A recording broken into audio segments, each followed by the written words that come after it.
제2장 귀영봉의 귀신. 이야, 완전 딱인데? 건방이는 배낭을 바위 굴 안에 내려놓으며 탄성을 질렀다. 굴은 제법 넓었다. 어딘가 바람이 통하는 곳이 있는지 벽에 습기도 없고 바닥에는 하얗고 뽀송뽀송한 모래까지 깔려 있었다. 마치 누군가가 건방이를 위해 마련해 놓은 장소 같았다. 건방이는 일단 배낭부터 풀었다. 김치 냄새가 확 풍겨왔다. 반나절 동안 뜨거운 배낭에 있었던 김치는 금방이라도 폭발할 것처럼 부글부글 거품을 뿜어내고 있었다.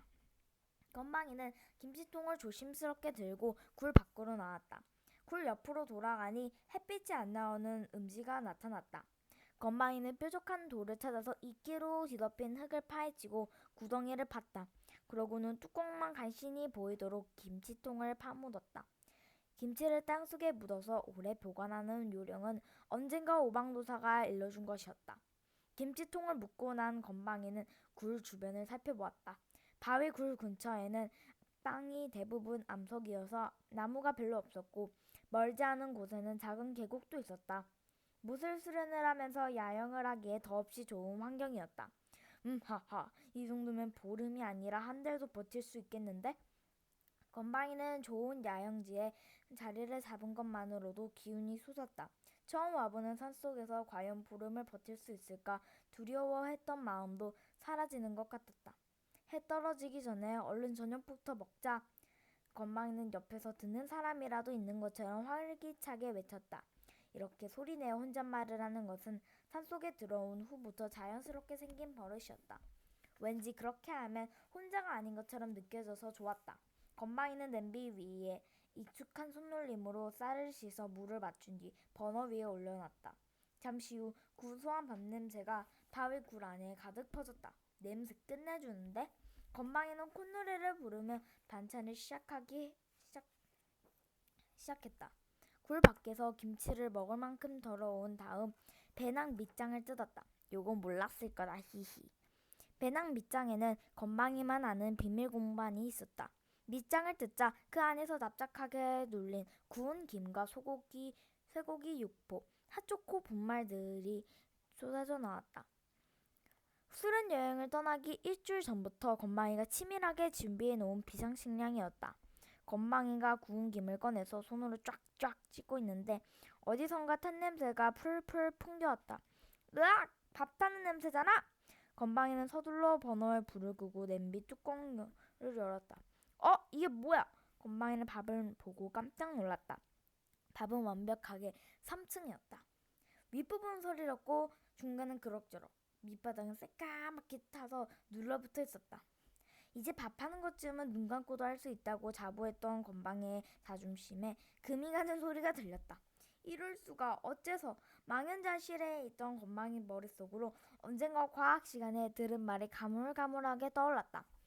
높은 곳에서는 압력이 낮아서 밥이 잘 안 되니까 냄비 위에 돌을 올려놔야 했다고 한 것 같았다. 그럼 그렇지. 밥 찐개 천재인 내가 실수할 리 없잖아. 내일부터는 꼭 돌을 올려놔야지. 건방이는 아쉬운 대로 삼충밥을 먹기 시작했다. 반찬은 김치와 김뿐이었지만 꿀맛 같은 저녁 식사였다. 독고형도 지금쯤 밥 해먹고 있겠지? 안 그래도 밥을 잘 못하는데 홀랑 태워 먹고 있는 거 아니야? 히히.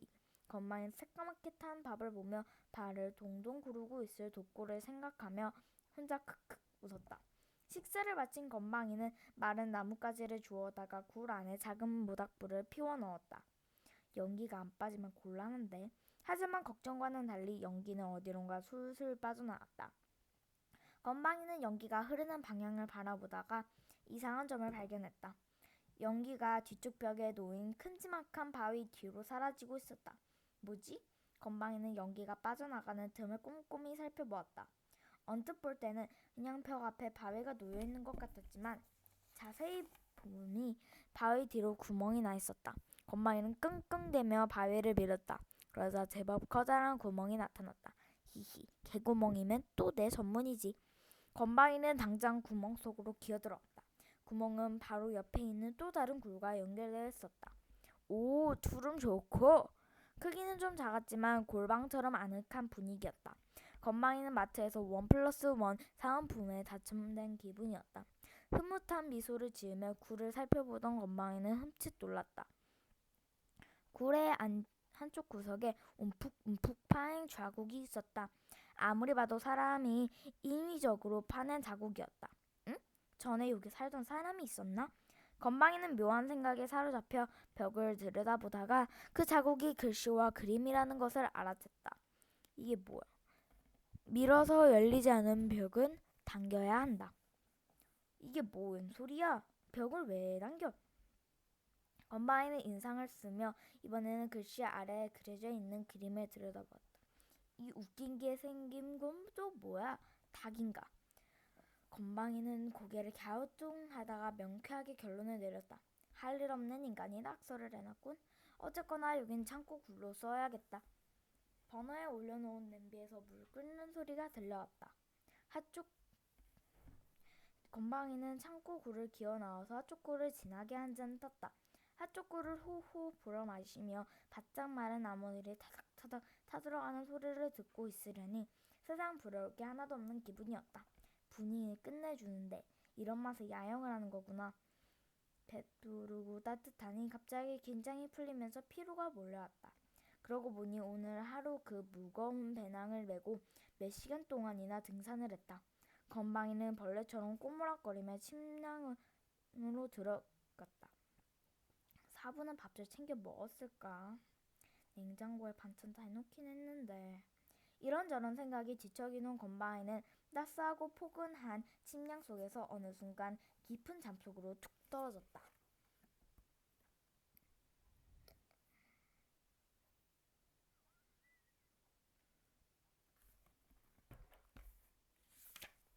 다음날부터 건방이의 본격적인 무술 수련이 시작되었다.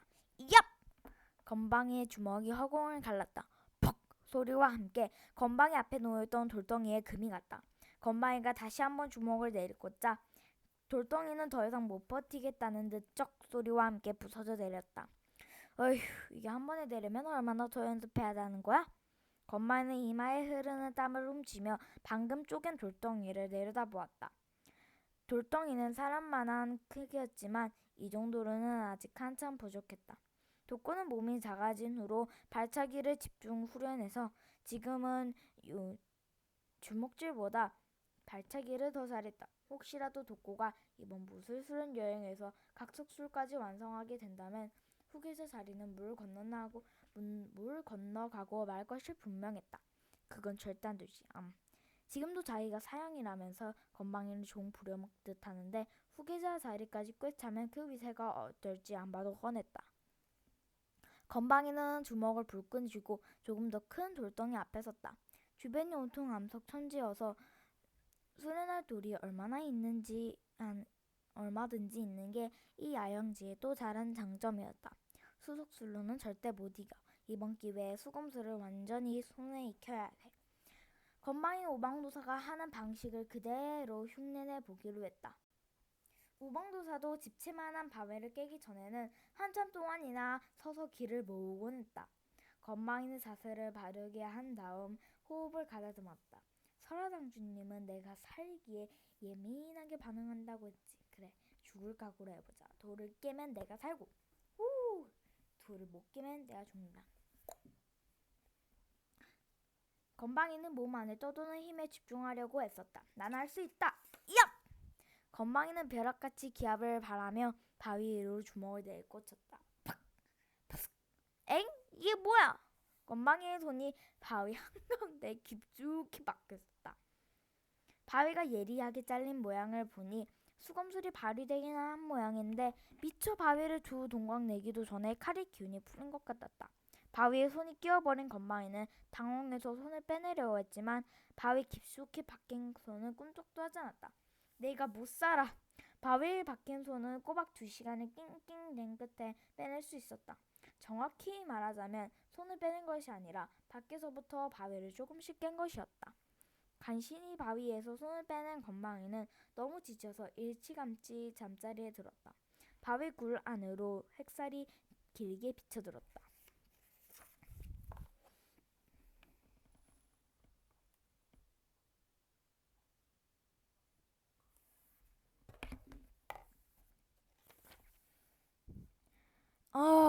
건방이는 게으르게 하품을 하며 자리에서 일어섰다. 무술 수련 여행 와서 제일 좋은 것 중 하나가 아침에 일찍 일어날 필요가 없다는 것이었다.